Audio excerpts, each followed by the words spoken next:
Meus irmãos, a graça e a paz do nosso Senhor e Salvador Jesus Cristo sejam conosco, então, nesta noite. É um prazer estar aqui. Pastor Fábio Filho, pastoreio em Boninal. Creio que dispensa apresentações de quem eu sou filho. E estou aqui, com a graça de Deus, nesse momento cultuando com os irmãos e também poder dispensar a palavra do Senhor para que os irmãos sejam abençoados. Estou aqui hoje com minha esposa Ivana, minha filha Sofia, e que nesse momento o Senhor possa falar conosco por meio da sua palavra. Eu quero pedir que você abra a sua Bíblia no Evangelho de Marcos, capítulo 3.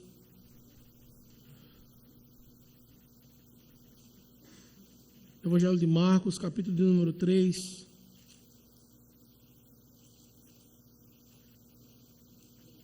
Marcos, capítulo 3, do versículo 20 ao versículo de número 35.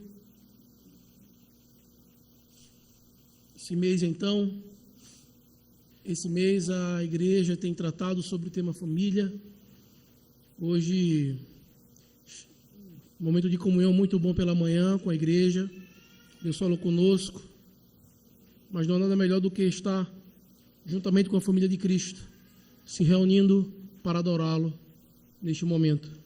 Marcos capítulo 3, do versículo 20 ao versículo 35, diz assim a santa palavra do Senhor. Então, ele foi para casa. Não obstante, a multidão afluiu de novo, de tal modo que nem podiam comer. E quando os parentes de Jesus ouviram isto, saíram para o prender, porque diziam: está fora de si. Os escribas que haviam descido de Jerusalém diziam: ele está possesso de Beelzebu, e é pelo maioral dos demônios que expele demônios. Então, convocando-o Jesus, lhes disse, por meio de parábolas: como pode Satanás expelir a Satanás? Se um reino estiver dividido contra si mesmo, tal reino não pode subsistir. Se uma casa estiver dividida contra si mesma, tal casa não poderá subsistir. Se, pois, Satanás se levantou contra si mesmo e está dividido, não pode subsistir, mas perece. Ninguém pode entrar na casa do valente para roubar-lhe os bens, sem primeiro amarrá-lo, e só então lhe saqueará a casa. Em verdade vos digo que tudo será perdoado aos filhos dos homens, os pecados e as blasfêmias que proferirem. Mas aquele que blasfemar contra o Espírito Santo não tem perdão para sempre, visto que é réu de pecado eterno. Isto porque diziam: está possesso de um espírito imundo. Nisto chegaram sua mãe e seus irmãos, e tendo ficado do lado de fora, mandaram chamá-lo. Muita gente estava assentada ao redor dele, e lhe disseram: olha, tua mãe, teus irmãos e irmãs estão lá fora à tua procura. Então ele lhes respondeu, dizendo: quem é minha mãe e meus irmãos? E correndo o olhar pelos que estavam assentados ao redor, disse: eis minha mãe e meus irmãos. Portanto, qualquer que fizer a vontade de Deus, esse é meu irmão, irmã e mãe. Amém. Oremos ao Senhor para que Ele aplique a sua palavra em nossos corações. Santo Deus e bondoso Pai, te damos graças pela tua palavra revelada, que é viva e eficaz. Essa palavra que é inerrante, o qual o Senhor revela para nós a sua vontade. O Senhor revela a tua salvação, revela a obra do teu Filho e revela a grandeza de quem tu és. Senhor, que nesse momento possamos ver o poder do nosso Senhor destruindo os seus inimigos, por meio, então, da sua obra perfeita. É no nome de Cristo que nós choramos. Amém. Na obra de C.S. Lewis, em Nárnia, tem um momento em que a pequena Lúcia, ela entra no guarda-roupa e ela encontra o mundo de Nárnia. E ela fica encantada e ela conhece então alguns seres, Senhor Túminos, conhece a realidade que existe uma feiticeira má. E o Senhor Túminos, com todo cuidado, manda ela de volta. No entanto, o seu irmão Edmundo também entrou em Nárnia. E ele encontrou essa feiticeira, e essa feiticeira fez com que ele entregasse os seus próprios irmãos, prometendo a ele que ele seria rei naquele local que seus próprios irmãos iriam servir. No entanto, quando eles voltaram, Lúcia encontra os seus outros 2 irmãos, Pedro e Susana, e ele olha, ela começa a dizer: nós conhecemos o mundo depois do guarda-roupa, e é um mundo incrível, lá tem muita neve. Eu conheci um ser que é o Senhor Túminos, ele é muito engraçado, precisamos conhecê-lo. E aí os irmãos mais velhos olharam e disseram: que brincadeira é essa? Vamos brincar disso? Ela: não, eu estou falando a verdade. Eu fui lá e ela insistiu. E eles não acreditaram. E ela olhou para o seu irmão e disse: Edmundo, fale para eles que você também viu. E Edmundo, então, por querer levar os seus irmãos e enganar os seus irmãos, ele olha e disse: não, isso é coisa de criança. Ela está fora de si. E ela insiste: é mentira dele.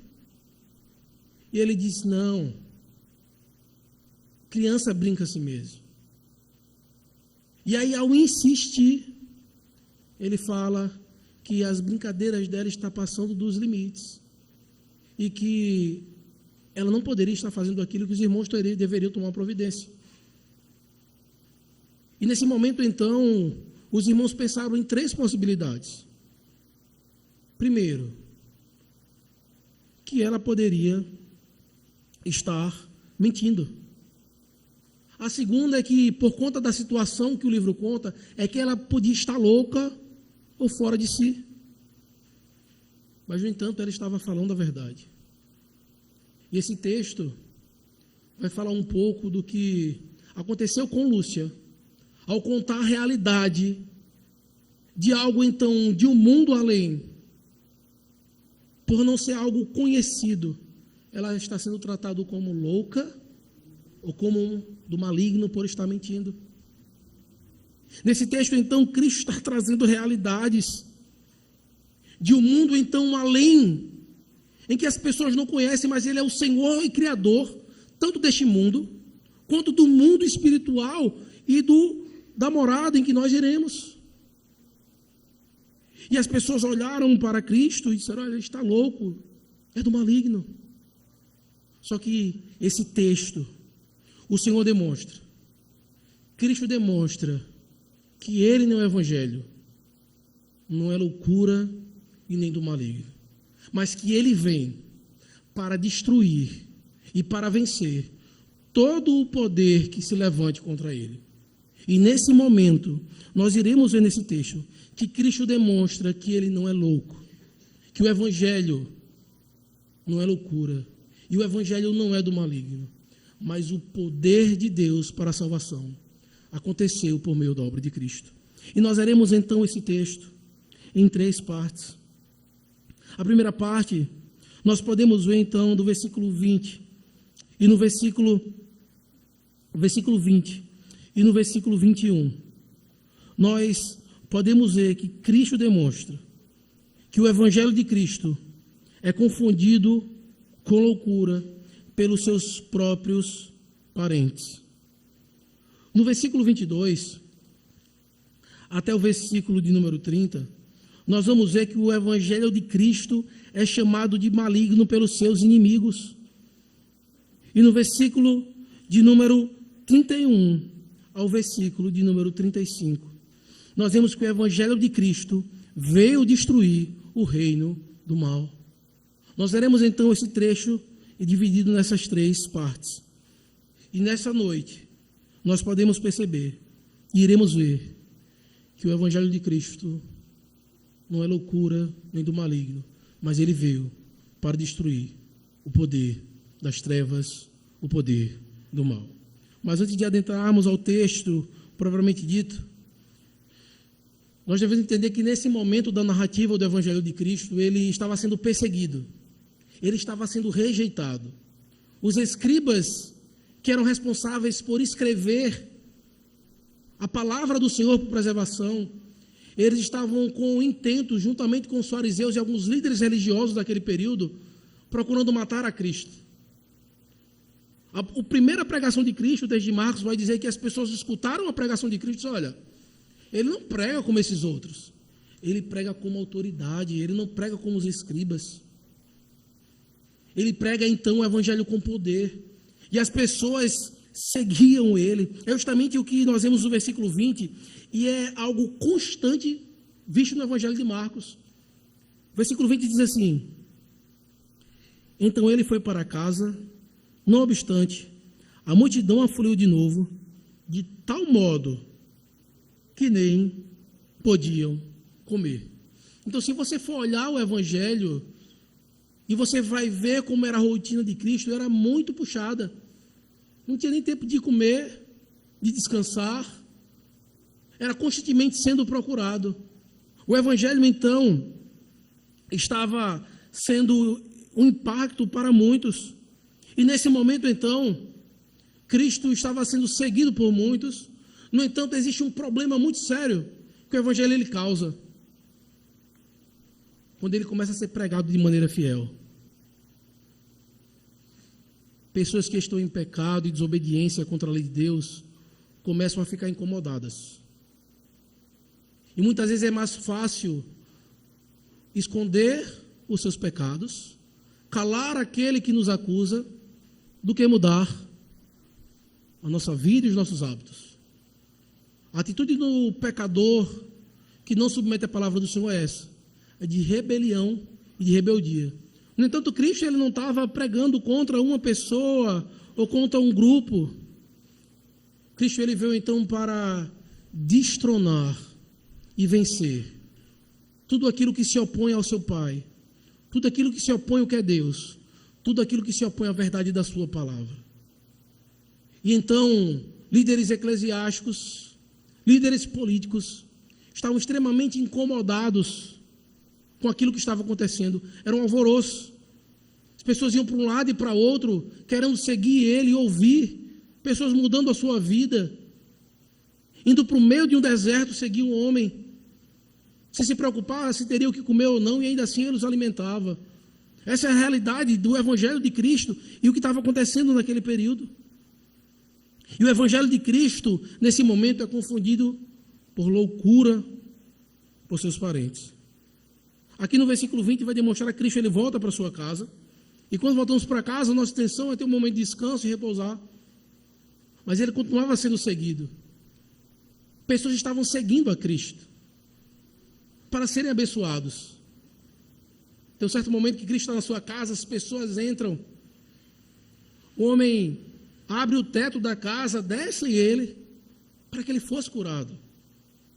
Isso demonstra o esforço daqueles que queriam seguir a Cristo a estar na presença dele. E aqui, meu irmão, vai talvez a primeira aplicação para a igreja. Você consegue ver todas as dificuldades que as pessoas tinham naquele período? Naquele período não tinha carro, não tinha energia elétrica, não tinha geladeira para preservar alimento, não tinha fogão a gás. Mas aquelas pessoas seguiam a Cristo onde é que eles iam. Entenda, isso aqui que nós estamos fazendo hoje é um culto ao Senhor.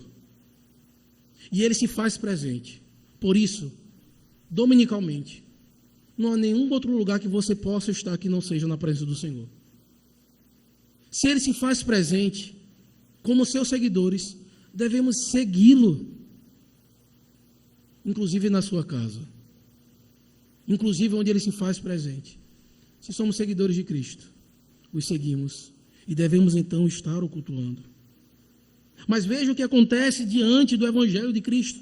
No versículo 21, vai dizer que quando os parentes de Jesus ouviram isto, saíram para o prender, porque diziam: está fora de si.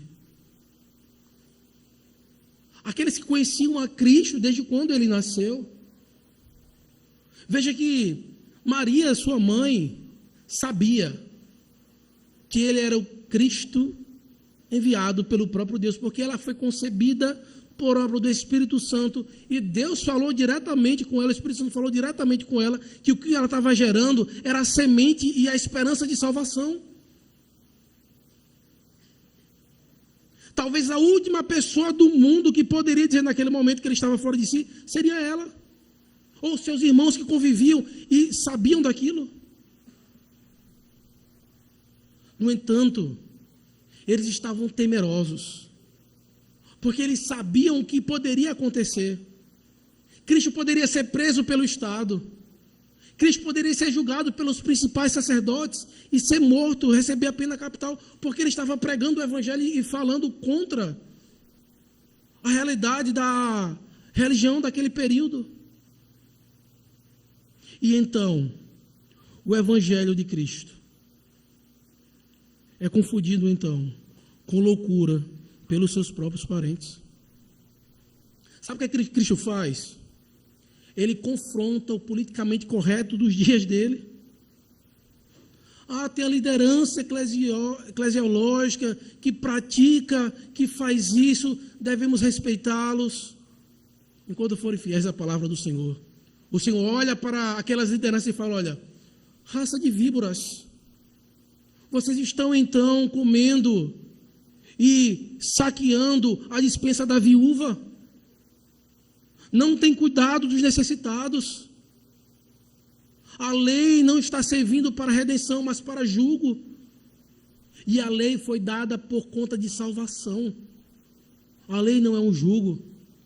Está sendo lido o Salmo 119, que exalta a lei do Senhor. E temos visto como a lei do Senhor, ela é mais doce do que o mel destilado dos favos, lâmpada para os nossos pés, luz para o nosso caminho.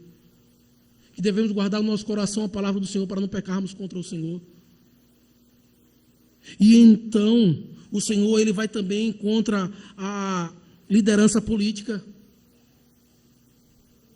Ele vai mostrar que aquele povo que está subjugando o povo de Deus, eles devem obedecer à palavra do Senhor.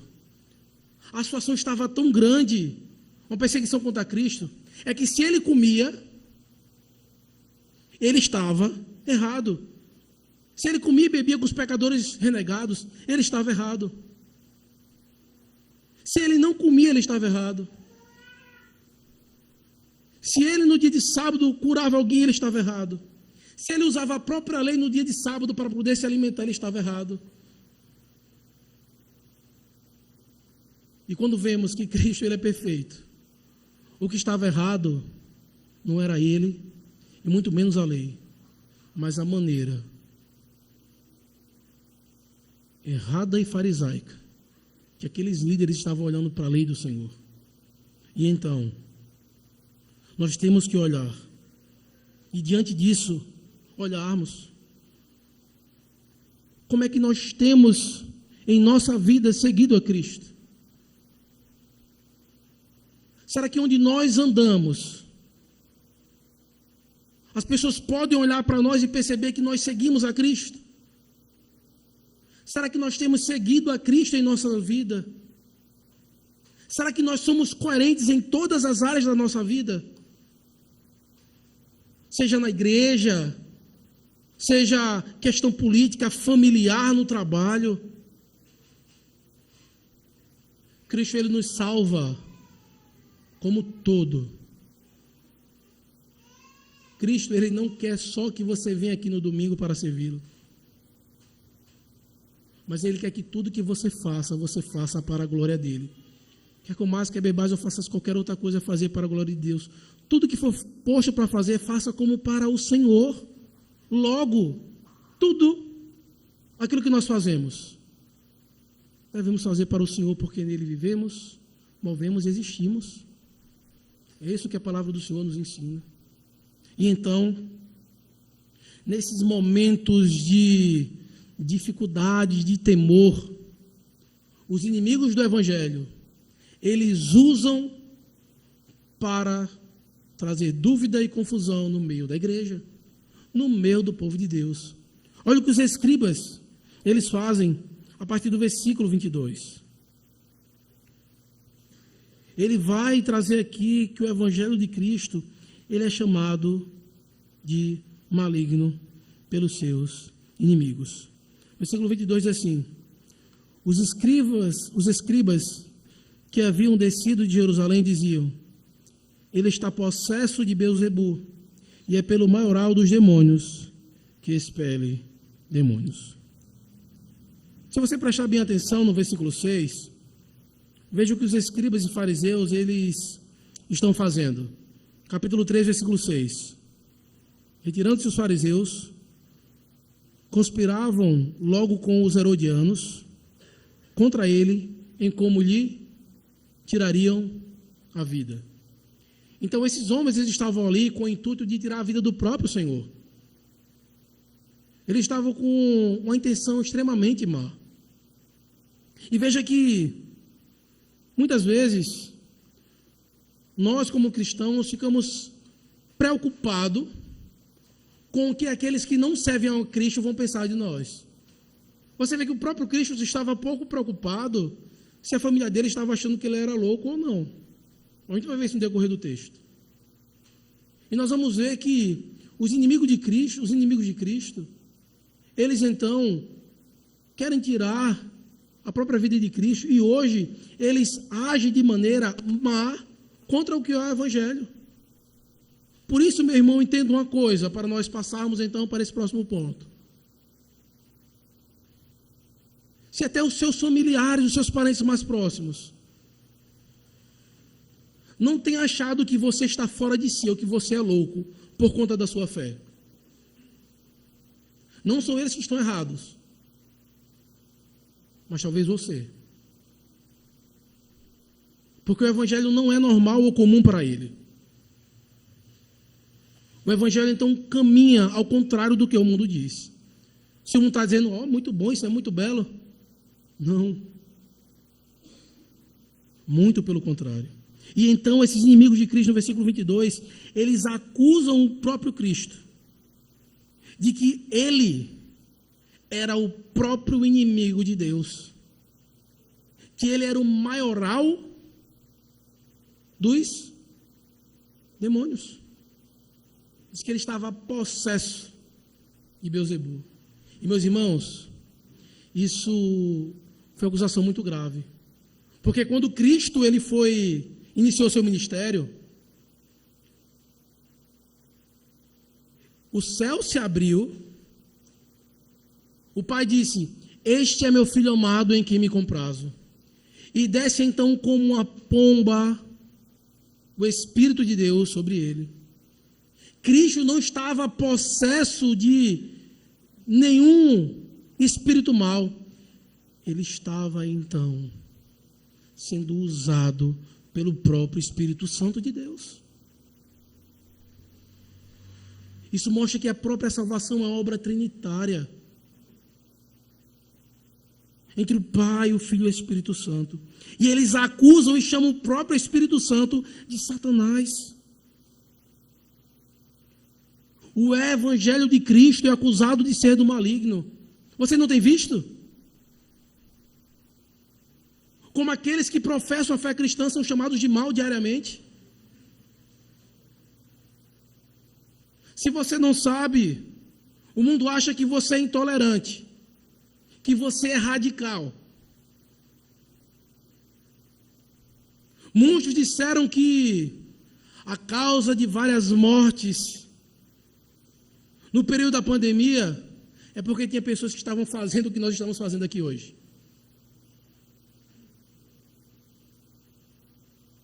Somos então acusados de sermos mal. O grande problema é que ele nos acusa do que eles são.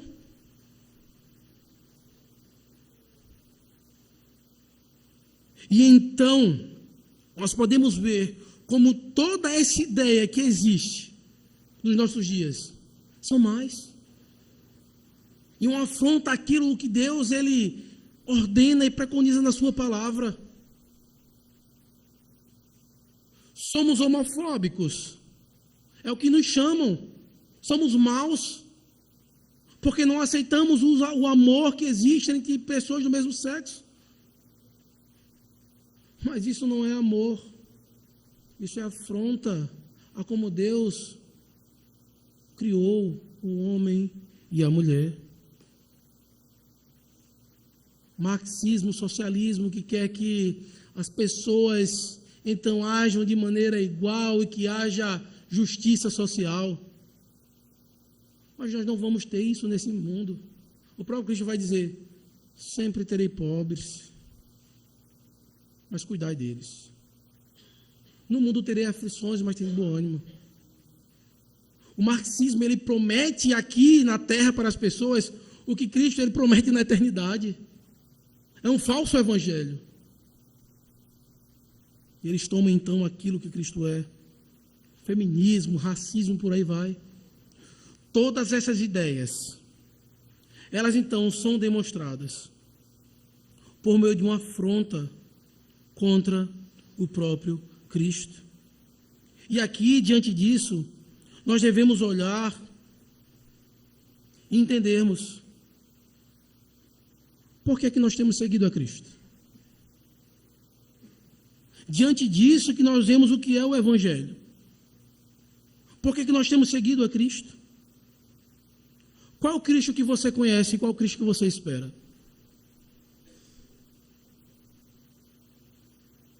Você espera um Cristo que olhe para tudo e deixe as coisas acontecerem sem nenhum problema? Um Cristo justo, que aplica então a justiça da maneira correta.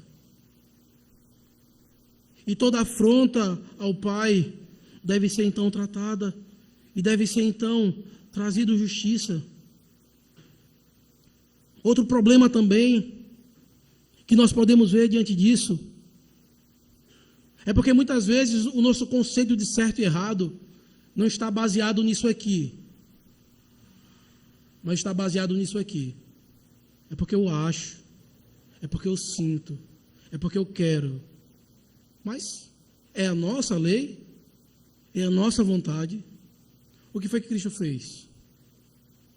Pai, que seja feito a tua vontade e não a minha. O único homem que habitou nessa terra, sendo Deus e perfeito, que poderia colocar a sua vontade acima de tudo, ele se colocou de maneira voluntária, dizendo: Pai, que seja feita a tua vontade. E Filipenses 2, versículos 5 ao 8, vai dizer: tende em vós o mesmo sentimento que houve em Cristo. Temos que ter o mesmo sentimento que Cristo teve. E que sentimento é esse que Paulo fala? Pois ele, subsistindo em forma de Deus, ele não julgou como usurpação ser igual a Deus. Ele se esvaziou, assumiu forma de servo, tornando-se em semelhança humana, sendo obediente até a morte, morte de cruz. Esse é o sentimento que o Evangelho traz. Não é que nós somos bons, ou que precisamos ser servidos, ou que você vai ter uma prosperidade financeira e seus problemas estão resolvidos. Muito pelo contrário. Ele fala que você vai ter aflição, mas você tem bom ânimo, você tem esperança, porque você tem um Senhor que está com você, que Ele não nos abandona e que Ele se colocou na situação porque Ele se compadece, porque Ele sabe o que é padecer. Ele não precisava disso, mas Ele fez de maneira voluntária. Mas nós precisamos passar por isso por conta dos nossos pecados. E como nós, diante de tudo isso que Cristo fez, podemos colocar a nossa vontade ou o meu querer como prioridade? Quem somos nós? Meus irmãos, daqui a 2 gerações, ou talvez 3 ou 4, talvez você não seja lembrado.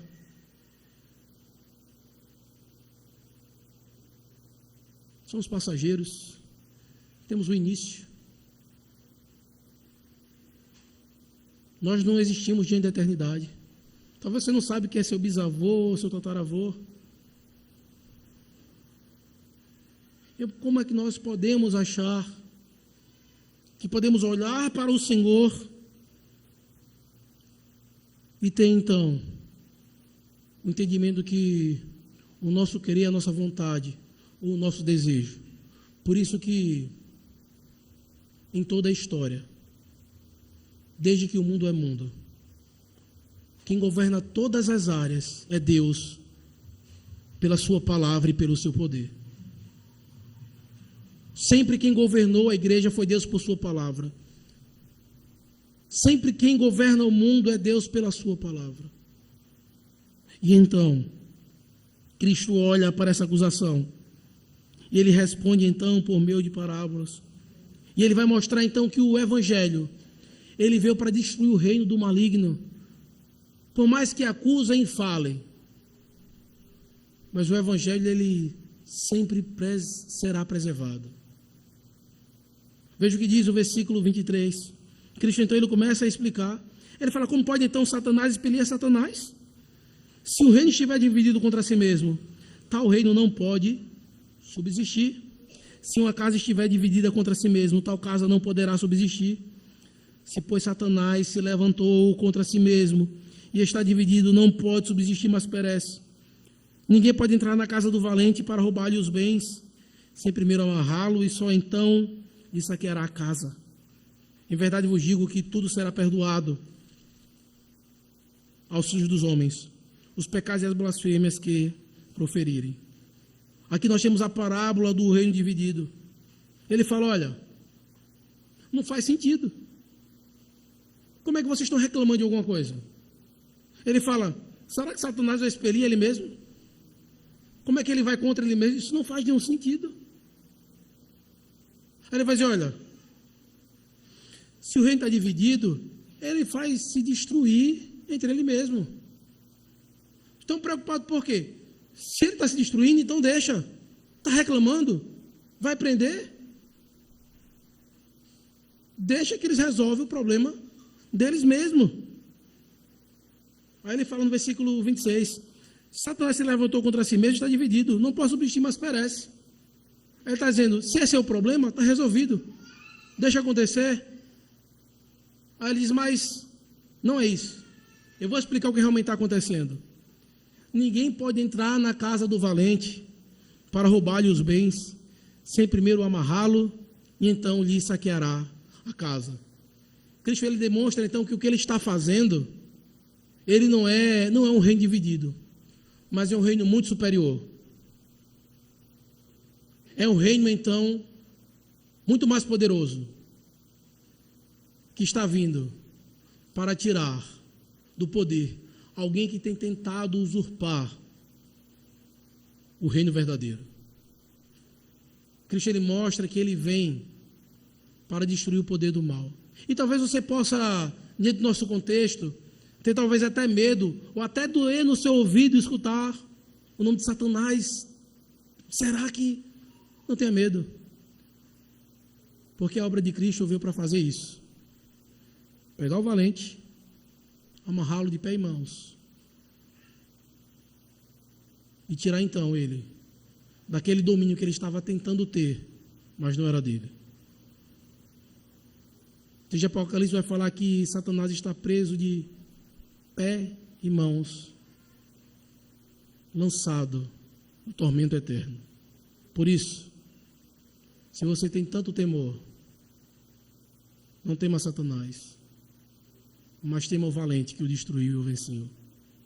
Por isso que Cristo, em sua obra, ele mostra que aquilo que ele estava fazendo estava libertando pessoas, salvando pessoas que estavam sofrendo por meio de possessões demoníacas.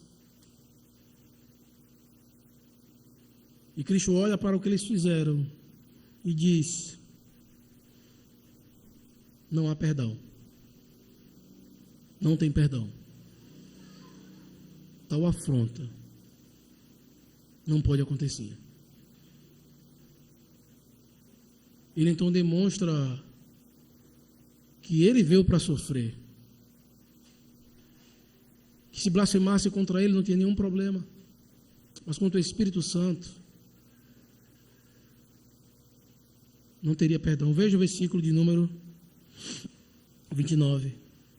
Mas aquele que blasfemar contra o Espírito Santo não tem perdão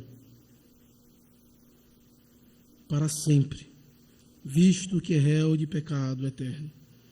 Isto porque diziam, está possesso de um espírito imundo.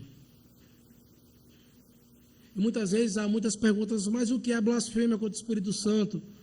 Ah, pastor, eu blasfemei, eu falei isso. Mas eu quero que você entenda que a blasfêmia contra o Espírito Santo não é somente uma fala, mas é um processo de obstinação tal que o pecador chega a ponto de, ao invés de honrar a Deus, desonrá-lo. E rapidamente eu quero pedir que você abra alguns textos para que nós possamos entender o que é blasfêmia contra o Espírito Santo. Quero pedir que você abra a sua Bíblia no texto de Efésios, capítulo 4, versículo 30.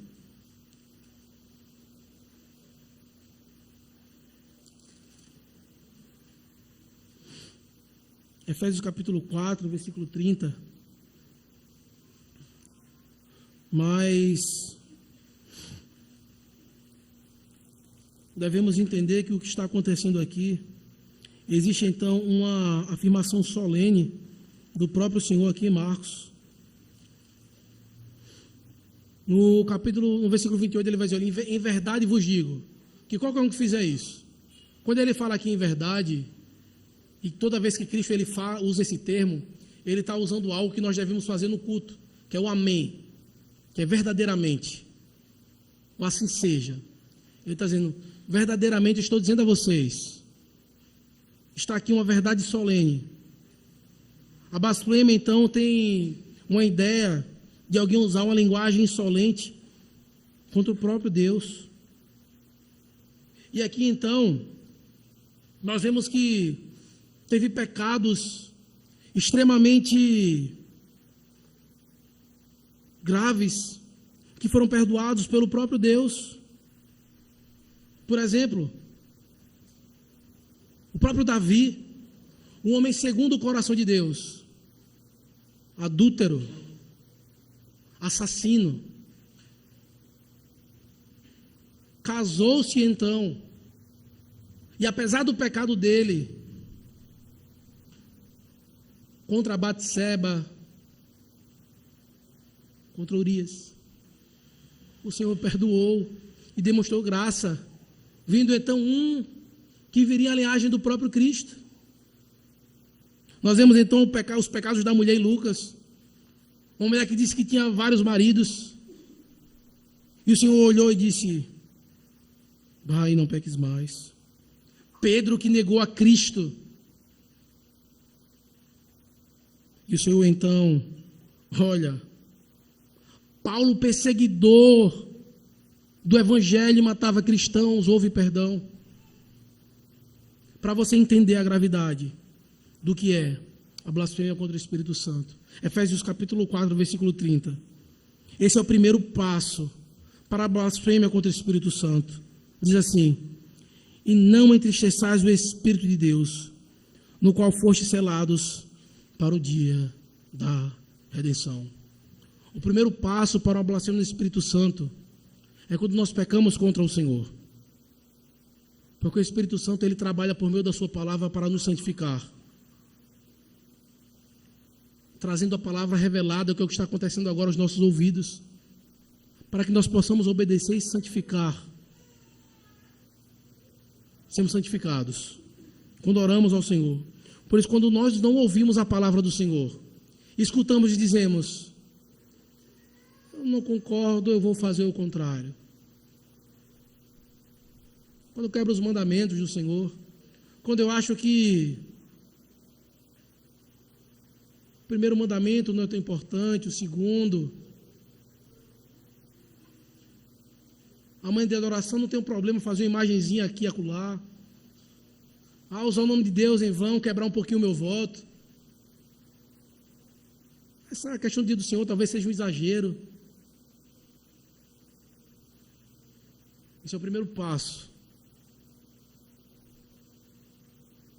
Quando entristecemos o Espírito Santo.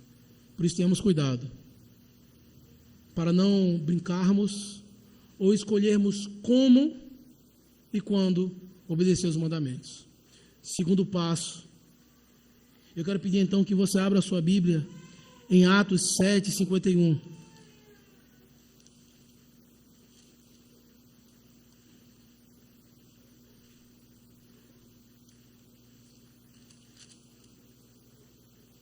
Atos 7:51.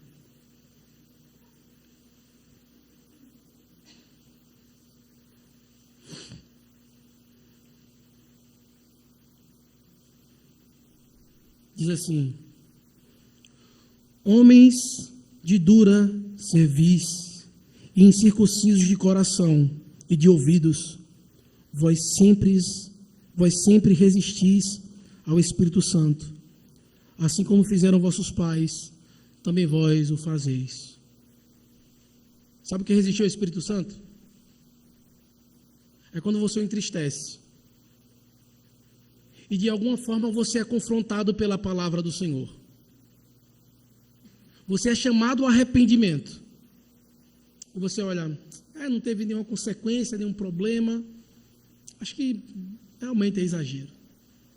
Não vou seguir. Esse é o segundo passo para caminharmos para a blasfêmia do Espírito Santo. Pecamos, temos consciência do pecado, somos chamados ao arrependimento, mas resistimos e não queremos ouvir. E entenda, meu irmão, quando a palavra do Senhor é pregada, e está na palavra do Senhor, e você não quer ouvir, você não está dizendo não para o pastor, para o presbítero, para o irmão, quem quer que seja, que está lhe falando. Porque quem nos convence do pecado e fala conosco é o Espírito Santo por meio da sua palavra. Por isso que quando iniciamos essa pregação, oramos para que o Espírito Santo esteja aplicando a sua palavra. Por isso, primeiro, não entristeça o Espírito Santo. Busquemos uma vida de santificação. Mas se pecarmos, devemos nos arrepender, confessar e deixar e alcançar a misericórdia. Por isso, não endureça o seu coração. Não resista ao Espírito Santo, porque você pode estar caminhando para um pecado que não tem perdão. Não brinque com a lei. Não brinque com o Senhor. Porque você pode estar caminhando para uma apostasia e estar distante de Deus e do Evangelho. 1 Tessalonicenses, capítulo 5, versículo 19. Nós vamos ver então o terceiro passo.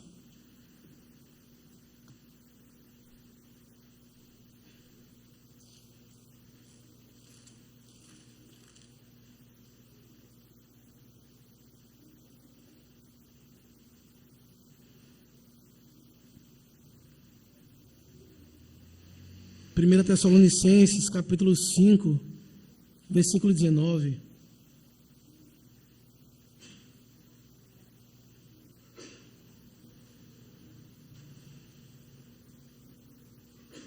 Diz assim: não apagueis o Espírito. Sabe o que a palavra do Senhor está nos dizendo? Que se nós entristecemos o Espírito, se nós temos resistido ao Espírito, nós estamos caminhando para apagar o Espírito Santo. E muitas vezes nós olhamos para a nossa vida espiritual, olhamos para o início da nossa carreira cristã e dizemos: estou com uma frieza espiritual, eu não sei o que está acontecendo. Talvez seja porque o pregador não prega tão bem, talvez seja porque está tendo essas dificuldades na igreja, talvez seja porque os irmãos estão fazendo isso. Não é, meu irmão. O problema está aí. porque nós não temos ouvido e praticado a palavra. Muitas vezes temos brincado de ser crente. Muitas vezes temos brincado de igreja. Isso aqui é algo sério. Você colocaria a sua alma em jogo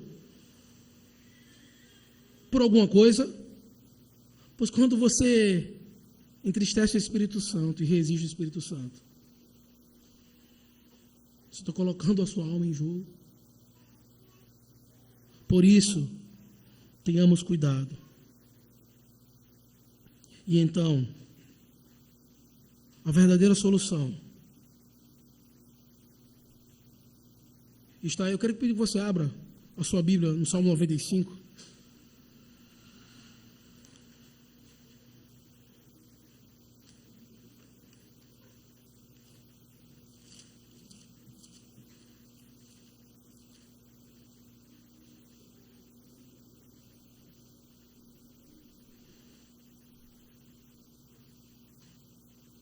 Versículo 7, versículo 8 diz assim: Ele é o nosso Deus, e nós, povo de seu pasto, e ovelhas de sua mão.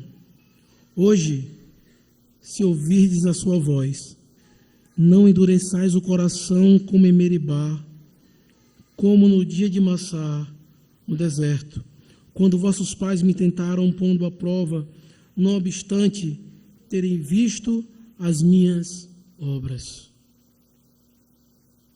Sabe qual é a solução para alguém que tem caminhado, e talvez você possa estar caminhando, entristecendo o Espírito Santo, resistindo ao Espírito Santo? Talvez a chama possa estar bem fraca. Mas sabe qual é a solução? Se você ouvir a voz do Senhor, não endureça o seu coração.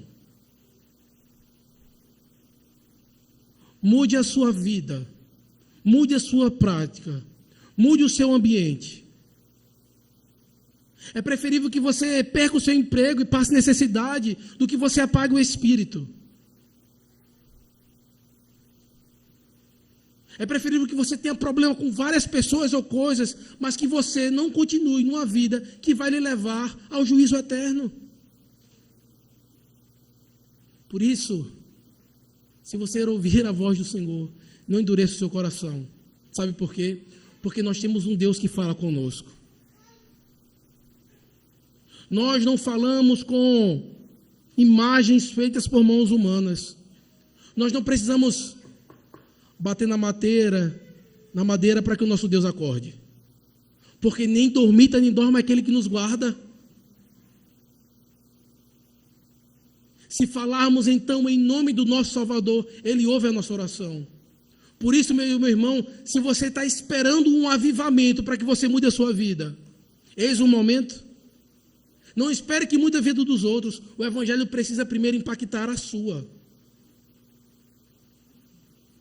Por isso que o Evangelho deve começar em mim. Para que então nós possamos estar servindo ao Senhor. Por isso, nós devemos olhar para o que a palavra do Senhor nos fala e entendermos o quão grave pode ser um simples pecado. O quão grave uma simples opção ou exagero ou preferência pessoal. Porque, meus irmãos, um pecado contra um Deus todo-poderoso, eterno, traz consequências poderosas e eternas. Algo óbvio. Isso a gente vê em tudo. Você passa na rua, vê um cachorro bonitinho, você brinca com ele. Por que você não faz isso com o pitbull? Porque você sabe o que pode acontecer. Mas Deus, Ele é bondoso. E Ele traz misericórdia por meio do Evangelho. Por isso que Ele fala, ouçam a minha voz. Ele deu a lei para o povo de Israel e disse, se meu povo tivesse tal coração e tal disposição. Por isso que o Espírito Santo, Ele então, trabalha em nosso coração. E por último, meus irmãos, Ainda não tem de Marcos 3. Quero pedir que você volte, então. Precisamos abrir alguns textos para entendermos, porque muitas vezes achamos que blasfemar é somente abrir a nossa boca e falar, mas não é. É todo um processo e motivação do coração, e vimos isso segundo a palavra do Senhor. E para encerrarmos, então, o nosso último ponto, no versículo 31 ao 35 desse texto, nós vamos ver, então, que os verdadeiros parentes de Cristo são aqueles que realmente são loucos. Aqueles que são loucos a tal ponto de abrir mão da sua vontade para obedecer à vontade do Pai. Veja o que diz a palavra do Senhor. Nisto chegaram sua mãe e seus irmãos, e tendo ficado do lado de fora, mandaram chamá-lo. Muita gente estava assentada ao redor dele e lhe disseram: olha, tua mãe, teus irmãos e irmãs estão lá fora à tua procura. Então ele lhes respondeu: quem é minha mãe e meus irmãos? E correndo o olhar pelos que estavam assentados ao redor, disse: eis minha mãe e meus irmãos. Portanto, qualquer que fizer a vontade de Deus, esse é meu irmão, irmã e mãe. Veja que Cristo, naquele momento, falando isso e confrontando aqueles homens, a sua mãe e seus irmãos disseram: olha, chama ele, fala que a gente está chamando.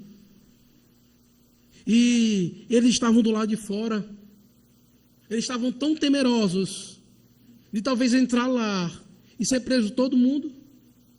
Ficaram do lado de fora, não quiseram entrar. E veja que Jesus estava onde? Em casa. E muitas vezes, meus irmãos, por temer as consequências que o Evangelho traz, muitos se distanciam da casa do Senhor. E tem muitos que acham que, por alguma ligação, ou por algo que fez, ou por todo um histórico, são irmãos ou servos de Cristo.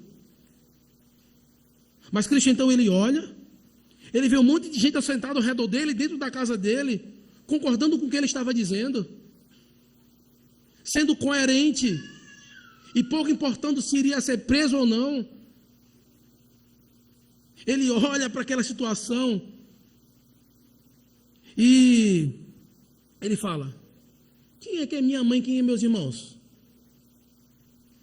O texto fala que ele olha, ele fita os olhos e começa a dizer: eis minha mãe, eis minha irmã, eis meus irmãos. Porque qualquer um que fizer a vontade do meu Pai, este são minha mãe, irmãos e irmãs. Muitas pessoas próximas a Cristo, correndo o risco de desconforto. Mas sua família achava que aquilo era loucura. Mas, para os gentios, o Evangelho é loucura. Se você abrir lá em 1 Coríntios, capítulo 1, não precisa, mas leia depois, versículo 18, ele vai dizer que aprove a Deus salvar os que creem pela loucura da pregação. Meus irmãos, o mundo deve se escandalizar e achar uma loucura o nosso estilo de vida. Deve olhar para nós e dizer: como é que você faz? Como é que você consegue fazer? Você é louco. Você vai deixar de ir, você vai deixar de estar aqui conosco para ir para a igreja? Tem todo domingo, a gente está aqui só um domingo. Que besteira, que exagero.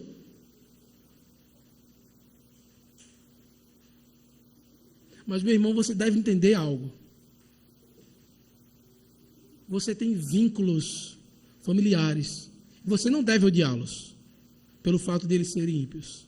Muito pelo contrário, você deve viver de maneira santa para que eles sejam santificados e que o Evangelho também impacte a vida deles.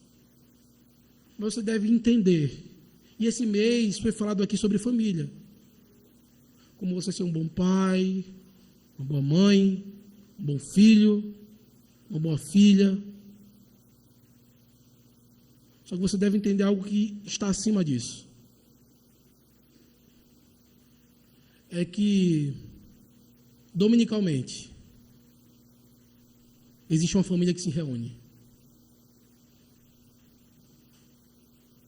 Você deve olhar para os que estão assentados, entender que você tem irmãos, que você tem irmãs, que você tem mães, pais, avós, tios, que apesar dos pecados deles, lhe amam. E não porque você é bonzinho ou porque você merece. Mas é porque o sangue de Cristo também foi derramado para te salvar, como nos salvou.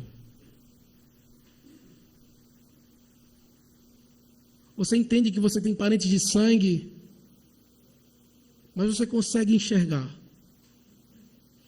que a união que nós temos e o parentesco também foi criado por um vínculo sanguíneo, que é muito mais valioso do que qualquer sangue azul ou linhagem que possa existir nesse mundo. Por isso,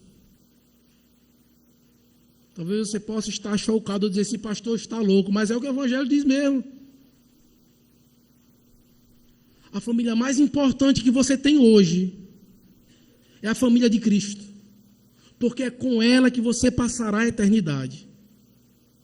Por isso que você deve viver de maneira mais viva e enfática, para que a sua família parental também faça parte dessa família. E a partir disso você deve entender o quanto você tem entristecido e resistido ao Espírito Santo.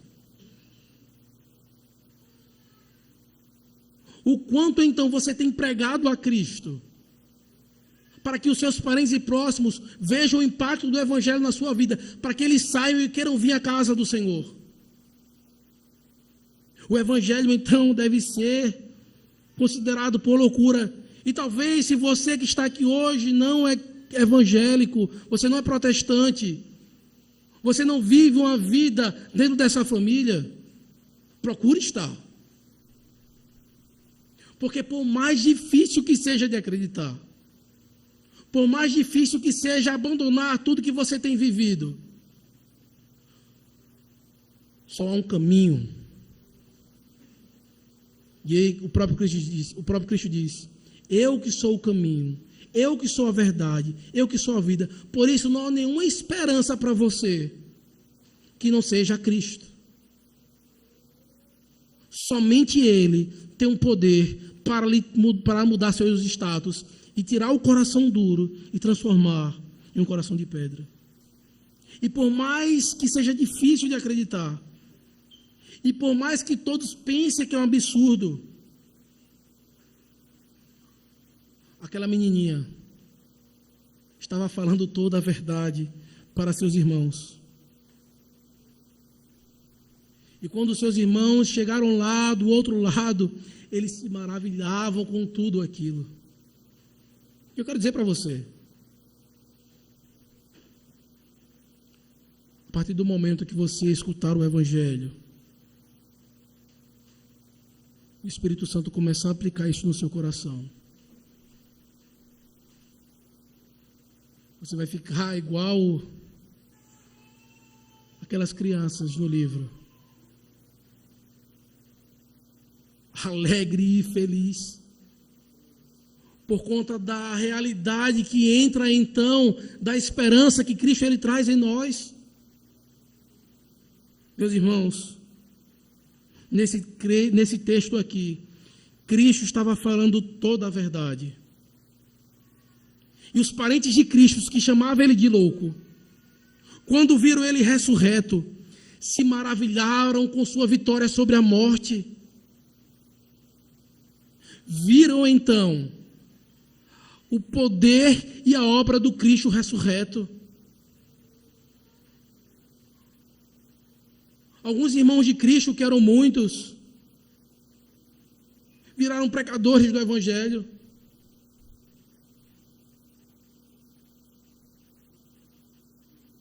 Meus irmãos, não há nada mais gratificante para nós, como cristãos, quando alguém que nós amamos, pelo vínculo parental, professa a fé em Cristo.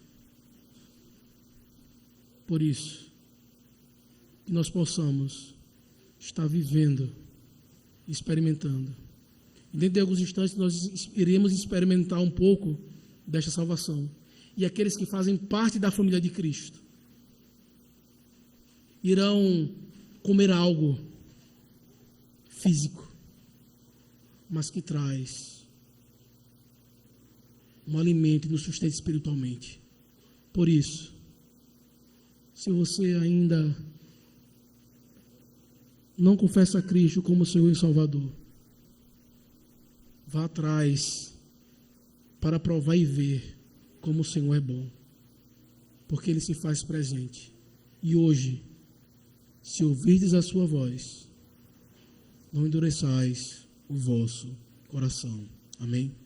Que o Senhor aplique a sua palavra em nossos corações.